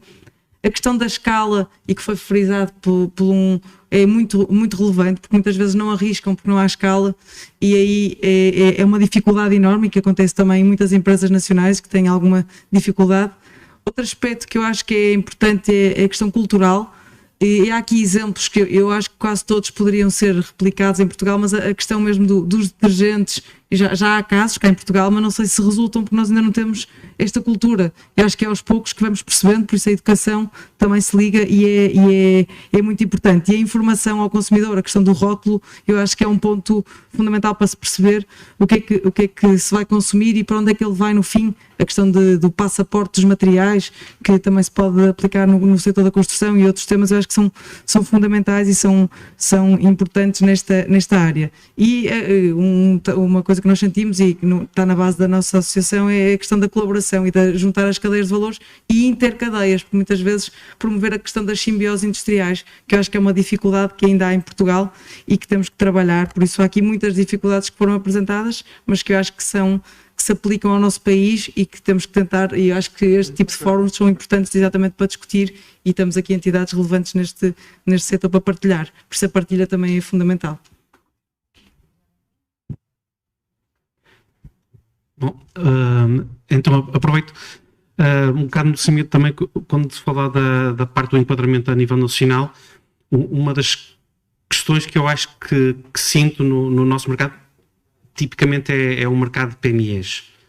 E as PMEs, como disse a Cristina muito bem, têm algum fundo de maneio, mas está a algum limite. Portanto, é necessário haver, de alguma maneira, agora fala-se no plano de recuperação e resiliência, haver como é que é dizer, para quem esteve na biotecnologia, um catalisador do processo, porque não há falta de vontade de avançar com as soluções. Eu tenho auditado no sistema de gestão ambiental, ecodesign, e existem imensas empresas que têm imensos planos de ações previstos. O problema é como é que eu vou avançar com eles e quando. Não há falta de vontade, agora é essa questão. Outra questão tem a ver com a questão que já foi falada da perspectiva de ciclo de vida, porque muitas empresas não conhecem a sua cadeia de valor. Não sabem quem é que está à frente, nem sabem quem está atrás, que é muito importante para saber o impacto que tem no ciclo de vida. Nomeadamente, quem está à frente são clientes que não querem saber, querem o produto entregue na porta e impõem requisitos. E para fazer alterações e respeitar os requisitos do cliente, às vezes requer um esforço significativo. Da mesma maneira que pequenas empresas, ainda que sejam clientes, pedir aos fornecedores para alterarem e fazerem como eles querem, às vezes não é fácil. Estamos a falar de um tecido empresarial de PMEs que às vezes têm dificuldade em fazer-se ouvir. E a Cristina é um bom exemplo. Há muitas empresas grandes, mas as associações são importantíssimas para fazer chegar lá fora. Isto dentro de Portugal, quanto mais falar com empresas externas, porque hoje em dia a exportação é o que leva a nossa economia. Portanto, temos de falar, como disse a Luísa, com outras culturas, com outras maneiras de pensar, e acho que essa é outra das dificuldades que nós temos.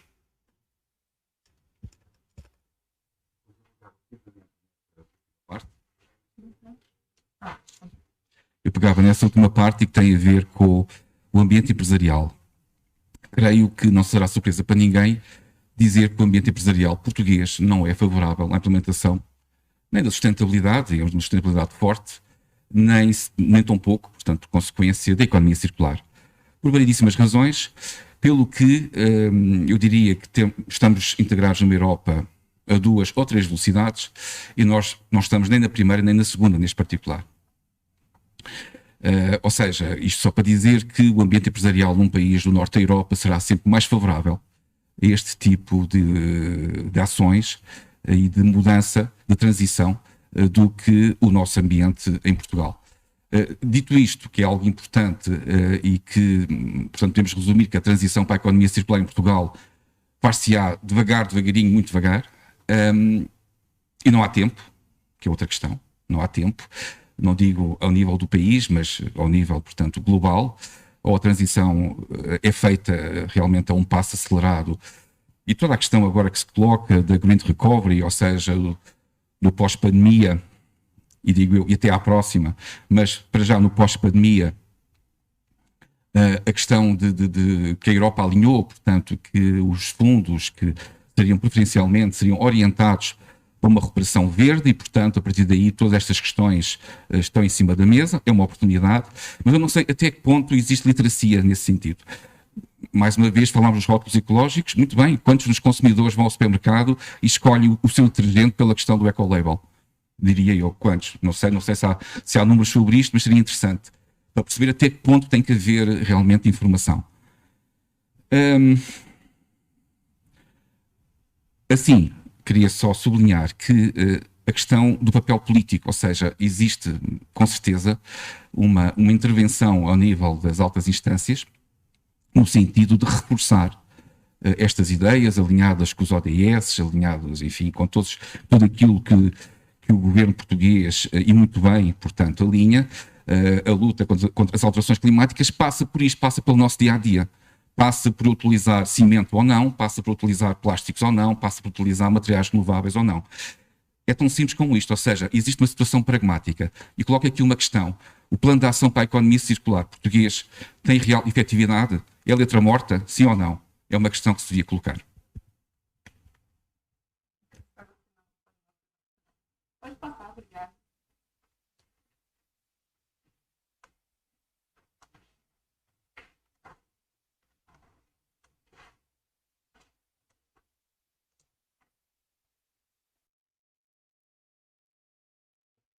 So many, and I think that the more we grow, the more challenges we face. But I mean, challenges are always good. Is the best way to learn new things and to gain experience. Well, working with a global corporation is very different than working with emerging brands. There are many. You become sort of a piece, a little piece of an engine that is really big, and we learn that in the industry, although there are many genuinely players that are trying to make things better, there are some others that still are not ready to substitute plastics or leather for plant-based alternatives. The thing is that it is not easy to do a transition like in 1 year. Some companies are the companies that are small, medium, generally are more flexible into replacing conventional materials or using plant-based materials. Sometimes innovation is more expensive than conventional materials, and that makes it challenging for global companies, in which like raising costs for $1 is something really important. So what we are doing here is trying to scale our innovation so much that we can bring the cost down at a level that it is at the same as polyurethane, at the same as leather, so everybody can consider it to replace the current materials, and there is no excuse. There is good performance, good price, good volume, good scalability. I think those are so numerous, it's hard to fit into a 1-minute answer. The whole idea of bringing a technology from a sustainable material in linear operations into a fully circular business model, that wealth of information and knowledge and expertise that has been built, those would be our learnings, but it's a bit hard to touch upon. We've learned many things because, of course, we are building together with our partners a whole new world, and we are inventing this new world as we go. We always say it's a journey, and we are starting on the journey step by step and learning every day. And some of the important lessons that we have learned is that transparency is still very scary for many people because producers have the feeling that they're giving their secrets away, or suppliers don't want to declare what's in their products. And of course, consumers are not used to wonder what their products are made of. And we always say it's a bit like with, for example, smoking. If you look 10 years ago, it was normal to smoke in a restaurant. We could even smoke on an airplane. And now this has changed, and we find this the most normal thing in the world, that you cannot smoke in public places. But there was a different world once back there. And it's the same what you see with food. We now have on food, we have all the ingredients of the food listed on the packaging. But this was only harmonized in the EU in 2014. And before that, there were different regulations in different countries. And we really think that for materials, it's going to be the same in the coming years. That we will learn together that it's important to know what is in our products. And that we as consumers also have a right to choose what we want in our products and not, and to buy accordingly. So that is an important one, and we think that the regulations will also change with that. Mm-hmm. And another one is, of course, the recycling infrastructure that is also in its infancy. And we think that many things are going to change and grow and develop there in the coming years. ESD have learned that there is a huge amount of help and support available once you know where to look for it. It is also important to evaluate the impact of the entire supply chain. As you scale, different factors can start to dominate. Foram as lições que a gente aprendeu durante esses 3 ou 4 anos de projeto que a gente tem na IVE aqui no Brasil e já nos Estados Unidos, né?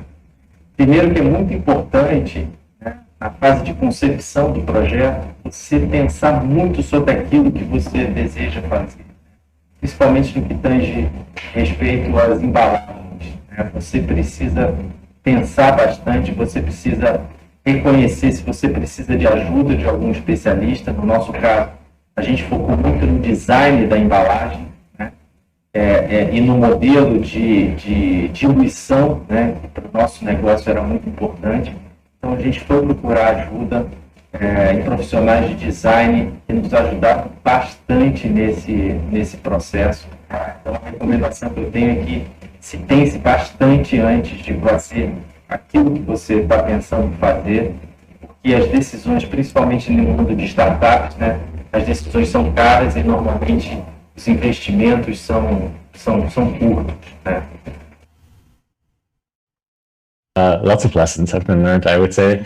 I think one thing that's critical probably for all companies operating in the field of the circular economy, one way or another, it's going to be very important to find ambassadors for your solution, people who already understand what circular economy is all about, and also who understand the potential of your circular solution, both for people and the planet, and are then willing to spread the word, to help you make other people see the benefits of your solution. So finding ambassadors, people or organizations, I think that's crucial.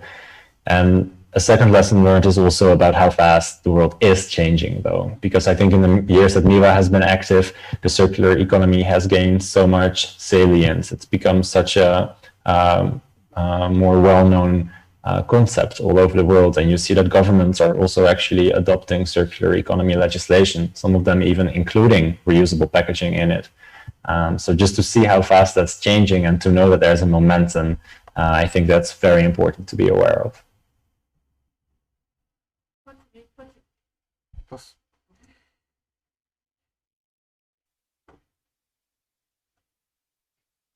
Well, my suggestion is that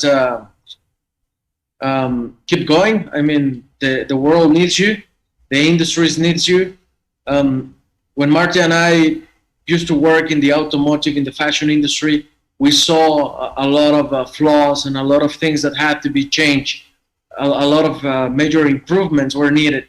And we were not happy with what was being done at the time, so we decided to live and do our own responsible innovation. And we encourage everyone to keep aiming for that, and to remember that it's not the same innovation than responsible innovation. And that's something that we should be doing for the good of the the industry and all of us. I would say persistence. If you really know that this is the way forward for you, you will find a way. You will find a way, but you need persistence, you need patience, you need to not let go of the focus that you have set for yourself. Circularity is the future, but it might not be there tomorrow, and it might be hard to find a shortcut.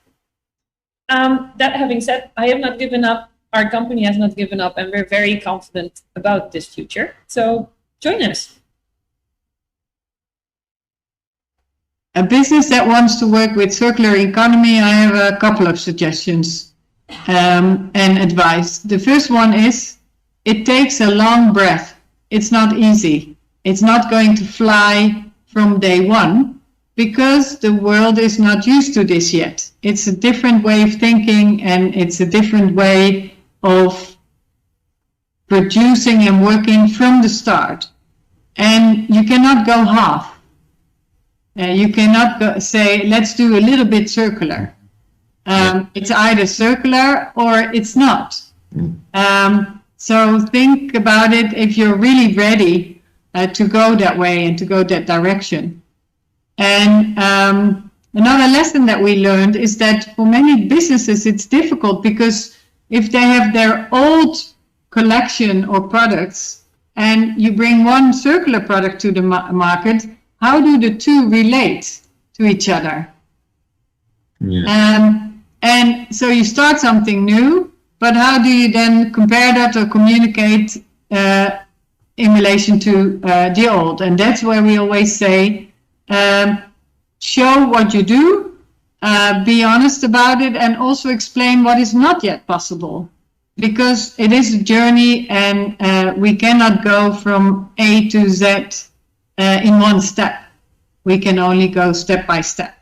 And it's great if we start working together to really create this circular economy in Europe and grow that and expand it. Our suggestion is to be brave and ask the tough questions. Very difficult to make life cycle assessments without a full, transparent picture. Don't be afraid to ask your suppliers, increase information to allow you to focus your efforts more efficiently. Seja coerente, né? Não adianta nada você estar fazendo uma marca que se propõe a desconstruir aquilo que a indústria construiu por tantos anos, né? Se você não pensar nos ingredientes que você vai usar, se você não pensar nas embalagens que você vai usar, se você não pensar no modelo de negócio que você vai criar. Hoje em dia, o mercado consumidor não perdoa falta de coerência das marcas. Então, isso é fundamental, é uma questão de sobrevivência. The answer to this question obviously hugely depends on what kind of business we're talking about, because any business can adopt a circular business model. But probably one thing that they will all have in common is that the way that they operate is somehow fundamentally different from the linear system. And since that's the system that people are used to, I think what's very important is that you give yourself and your potential customers the time to understand the solution, to get used to it, and also keep an open mind to maybe co-develop or keep that cooperative mindset together with your potential customers to get them on board from the start, so it starts to feel like something that everybody understands and everybody wants to work with. I think that's crucial in this early phase when the concept is still completely new for a lot of people.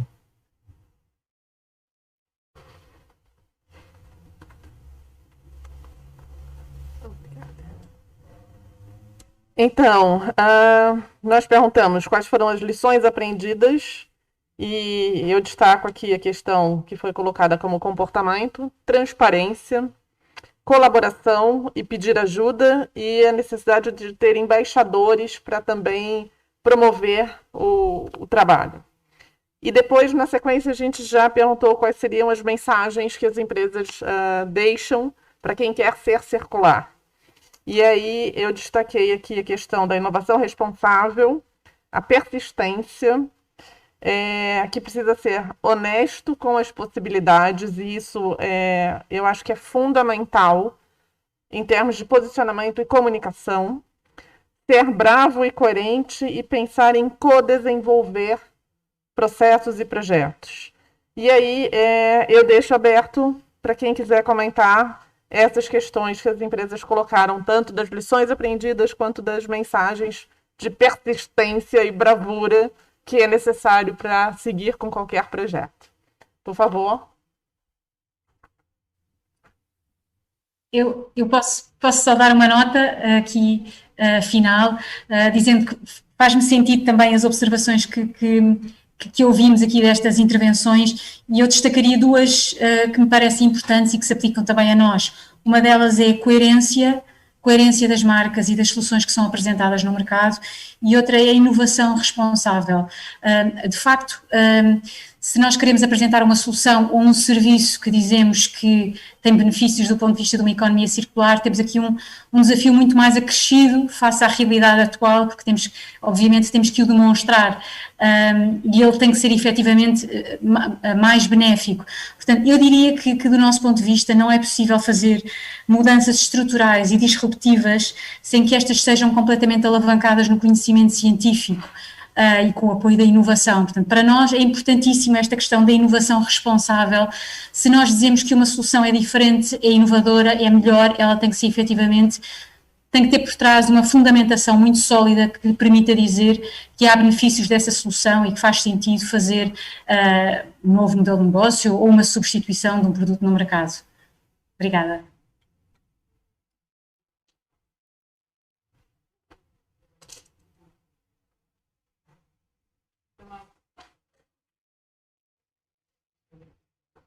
De destacar que eu acho que realmente o sumário, no fundo, que a Patrícia também fez, a professora Patrícia fez aqui, também acho que foi o relevante que ouvimos nestas intervenções. Eu acho que a palavra persistência é mesmo aí, eu acho que é tentar ser persistente e tentar, não é, mudar o mundo, mas tentar provar que estas soluções realmente, que o caminho é por aí e que não é no fundo esta transição e este é o momento de tentar mostrar estas novas soluções.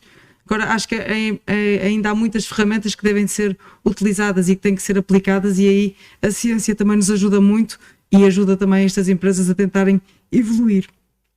Agora, eu acho também que há um aspecto que é relevante e que os governos têm algum papel também nesta área, e têm que também dar o exemplo através das compras, mesmo na parte das compras públicas ecológicas, que eu acho que é importante, e aí também estimula o desenvolvimento destes novos negócios e de novos modelos, e dar o exemplo também para o consumidor, que eu acho que é por aí também o caminho, e incentivar através de mais, como também já foi falado anteriormente, a questão do financiamento é difícil, eu acho que é por aqui e tem que ser uma das prioridades do governo, não só no Ministério do Ambiente, mas também na economia, que eu acho que é por aqui que tem que haver esta interligação interministerial.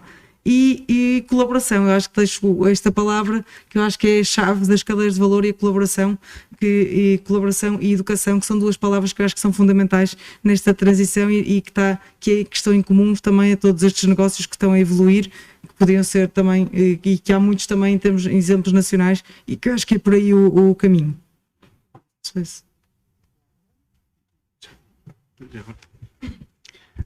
Então eu aproveito as deixas. O facto de que se temos vindo a falar da questão da marca, hoje em dia não há falta de informação. O que nós temos a distinguir é a qualidade dela e a fiabilidade que nós temos na informação que nos é dada. E agora, puxando um bocadinho à veia comercial, as normas têm surgido um bocadinho para dar essa confiança. Falámos há bocado das marcas, mas como o Carlos falou, qual é o conhecimento que as pessoas compram? Muito claramente, os produtos não são produzidos se não forem vendáveis. E quem compra é que vai definir as necessidades do mercado. Portanto, nós temos de passar para o consumidor a mensagem de que isto é bom, faz bem e cumpre os nossos propósitos. E, portanto, na nossa área nós temos vindo cada vez mais a ver uma crescente criação de normas, precisamente no sentido de dar confiança a quem compra e dar garantias de que efetivamente aquilo que se diz é aquilo que está lá. E dito isto, a economia circular acho que é uma coisa que é certa, mas como diz o Carlos, é uma questão de ver quanto tempo é que demoramos a chegar lá. Quanto mais depressa melhor, porque como eu digo, aquilo que eu disse da questão da falha das matérias-primas é real. Com a questão do Covid, eu tive em 3 empresas e as 3 estavam com problemas. Uma delas tinha guardado algum estoque e estava mais ou menos bem, mas as outras estavam nitidamente com falhas de prazo de entrega por falta de matéria-prima. Portanto, é uma coisa muito real e presente. E pronto, é a mensagem.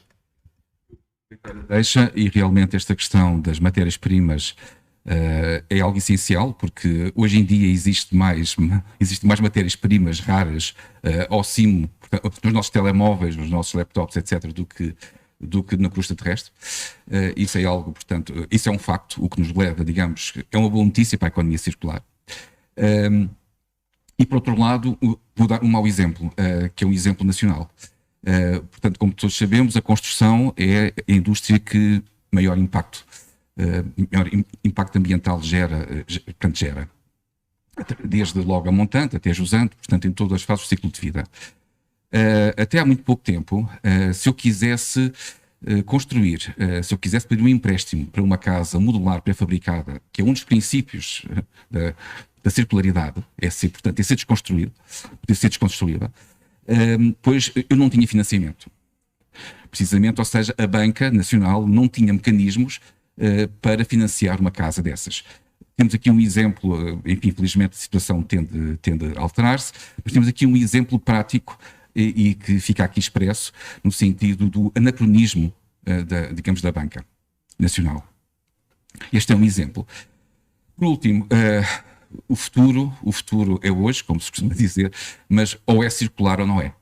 E não há alternativa neste momento, porque se cruzarmos com as questões das alterações climáticas, para não ir mais longe, é inadiável e, portanto, para além das questões todas dos empreendedores, da questão da persistência, da questão do continuar, etc., e, para além das dificuldades, que terão que ser também elas, enfim, terão que ser abertos novos caminhos, e portanto aí os governos têm toda a importância, têm toda a relevância nesse aspecto. Existem depois estas questões práticas, e estas questões práticas, portanto, as questões macro como micro, como meso, portanto, têm que ser tratadas, e a economia circular é uma das chaves, é uma das soluções para atingir os grandes desiderados globais, não é? Até 2100.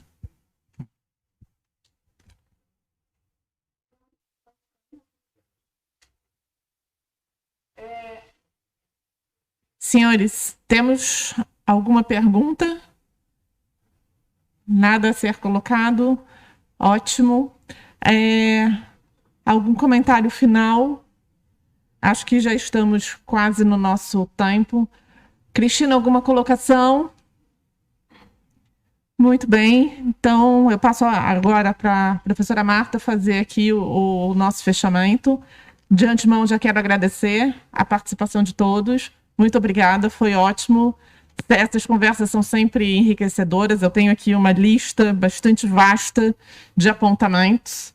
E seria bom que a gente conseguisse, quem sabe para o ano, estar aqui e poder discutir a evolução desses pontos, qual será o próximo passo, quais serão os próximos eventos aqui, para a gente poder ver a construção disso na prática. Cabem as palavras de encerramento. Resta-me agradecer a todos. Esperemos que sim, que se gerem dinâmicas produtivas a partir desta conversa. E que para o ano nos possamos encontrar novamente. Reforço o papel da academia nesta construção de uma economia circular. Tanto eu como a professora, como a Patrícia estamos envolvidas. O SMAI também tem um projeto de economia circular de apoio às empresas e, portanto, podem contar com todo o nosso apoio. Resta-me agradecer também à Cristina, que está lá em casa, e eu penso que vamos encerrar com o vídeo institucional, certo? Sim. Pronto. Vou passar então.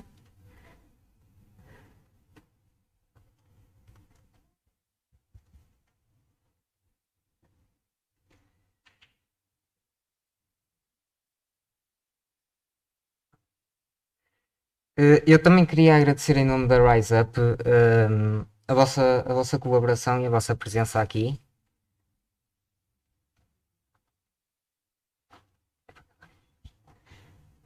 Muito obrigada. Nós também agradecemos todo o apoio que a Rise Up deu a este evento e o vosso trabalho inestimável para conseguirmos montar toda esta estrutura, nomeadamente no contato com as empresas. Obrigada a todos e um bom trabalho também e muito sucesso para o próximo dia. Obrigado.